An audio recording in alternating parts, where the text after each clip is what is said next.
So మీరు నమ్ముతున్నారా, మీరు ఏకీభవిస్తారా కేసీఆర్ ఫ్యామిలీ వేల లక్షల కోట్ల రూపాయలు సంపాదించిందని? అంటే నాకు తెలిసి ఇవాళ మీరు అన్నట్టుగా పేపర్లల్లో టీవీలలో ఇవన్నీ ఇదైనాయి. ఈ మధ్యకాలం కూడా కొన్ని జరుగుతున్నప్పుడు ఆ రకమైన ఆరోపణలు వస్తున్నాయి. అవి ఎక్కడ సంపాదించారు ఎట్లున్నాయి అనేది నేనైతే చూడలేదు, నాకైతే తెలియదు. కానీ ఒకవేళ అదేమన్నా బయటపడితే అదేమన్నా నిజంగా ఇదవుతుంది. కానీ అంటే మనకు తెలియని దానికి 100 కోట్లు 1000 కోట్లు సంపాదించరా లేదా అనేది ఆరోపణలు వచ్చినాయి, పేపర్లలో వచ్చినాయి, టీవీలలో వచ్చినాయి, కొంతమంది వ్యక్తులు ఇది చేసినవి ఉన్నాయి. కానీ అది ఎక్కడ మరి మెటీరియల్ ఎవిడెన్స్ అయితే నేను చూడలేదు.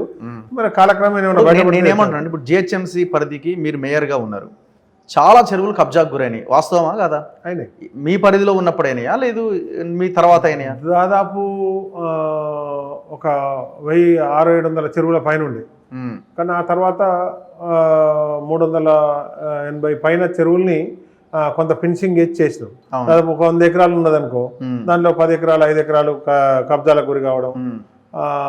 కొన్ని చెరువులు అయితే సగం సగానికి కూడా కబ్జాలకు గురైనాయి. కొన్నిట్లో తూములు లేకుండా, కొన్నిట్లో మత్తడి లేకుండా ఇట్లా ఉన్న వాటిని దాదాపు ఒక 70-80% రక్షించే ప్రయత్నం చేసాం. రెవెన్యూ కానీ, హెచ్ఎండిఏ కానీ, అటు టీఎస్ఐసి, జిహెచ్ఎంసి ఇట్లా ఒక 5 సంవత్సరాల నుంచి 5 మెంబర్స్ని ఇట్లా వేసి దాన్ని ఫుల్ ట్యాంక్ లెవెల్ ఉంటే ఎక్కడి వరకు నీళ్ళు ఆగాలి, దాన్ని ఎంత ఎంక్రోచ్ అయింది ఏంది అనే దాంట్లో పూర్తి స్థాయిలో దాన్ని జియో ఫినిషింగ్ చేసి ఆ తర్వాత ఫిజికల్గా కూడా కంచెలు వేసి కాపాడిన సందర్భం ఉంది. ఓకే. కాబట్టి అప్పటికీ అంటే గతంలో ఎట్లుండంటే చెరువులో ఇల్లు కట్టొద్దనే రూల్ లేకుండే. ఆ తర్వాత ఎన్జిటి ఇవన్నీ వచ్చినప్పుడు చెరువును ముట్టుకోవద్దని సుప్రీంకోర్టు గైడ్లైన్స్ ఉన్నాయి. బెంగళూరులో హైకోర్టు లోకాయుక్త ఇన్వాల్వ్ అయ్యి చేసినప్పుడు చెరువుల మీద సీరియస్నెస్ వచ్చినప్పుడు మిగతా చెరువుల్ని కాపాడే ప్రయత్నం చేశారు. అప్పటికప్పటికి ఇంకా కొన్ని కూడా ఇది చెరువు కాదు, ఇది పట్టా భూమి అంటారు. పట్టా భూమినే ఉంటుంది, కానీ నీళ్ళు లేనప్పుడు వ్యవసాయం చేసుకోవాలని ఉంటుంది. దాన్ని ఆ పేరు మీద కూడా కబ్జా చేసే ప్రయత్నం చేశారు. కానీ చాలా చెరువులు లేకుండా పోయినాయి ఇవాళ హైదరాబాద్లో, వాస్తవమే కదా? చాలా చెరువులు ఉన్నాయి. 2014 ముందు పోయినా, అంతకుముందు 2014 బీఆర్ఎస్ ప్రభుత్వం వచ్చినాక కూడా కొంత ఎంకరేజ్మెంట్ చేసే ప్రయత్నం చేశారు. దాని మీద కోర్టు ఆర్డర్లు అవో ఇవో తెచ్చుకొని వాటిని పబ్బం గడుపుకుంటూ ముందు పోయే ప్రయత్నం చేశారు. సో మీరేమైనా ఆపగలిగారా? అసలు మీ చేతిలో పవర్ ఉందా అన్నాడు? అంటే పవర్ లేకున్నా మనకు ప్రతి విషయం ఏదైనా ముందుకు తీసుకెళ్లాలంటే మళ్ళా పైన చెప్పాల్సిందిగా అంటే మెప్పించి చేసేది. అధికారులను కూడా కొంత కన్విన్స్ చేసి కొన్ని చెరువులు కాపాడాలన్నప్పుడు దాంట్లో కొద్ది టీడీఆర్ అనే కొత్త విధానం తీసుకొచ్చి దాంట్లో ఎస్ఎఫ్టీ ఏదైనా ఆన్లైన్ పేపర్ రూపంలో ఇస్తే వాళ్ళు వేరే అమ్ముకునే విధంగా చేసి ఆ చెరువులో వాళ్ళ ప్లాట్లు ఉంటే తెలియ కొని ఉంటారు వాళ్ళు కొంతమంది. దాంట్లో ఐఏఎస్లు, ఐపీఎస్లు, మున్సిపల్ కమిషనర్లు, ఇంకా పెద్ద పెద్ద ఆఫీసర్లు, ప్రొఫెసర్లు కూడా కొన్న సందర్భం. కొన్ని చెర్లలో లేఅవుట్ ఎవడో వస్తారు, లేఅవుట్ చేసిపోతాడు. అంటే దాంట్లో ప్రైవేట్ పట్టా ఉంటుంది, కానీ అది చెరువులో పోయి దాన్ని నీళ్ళు తీసేయనీకు ఉండదు. నీళ్లు లేనప్పుడు ఏదైనా వ్యవసాయం చేసుకొని బతకడానికి చికం పట్టా అని ఇస్తారు.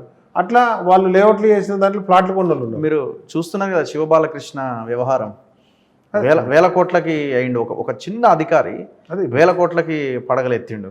అదే చదువుతున్నప్పుడు దాంట్లో కొంతమంది ఎక్కడో ఇబ్బంది పడ్డారు కూడా ఇప్పుడు కూడా కంప్లైంట్లు ఇస్తున్నారు.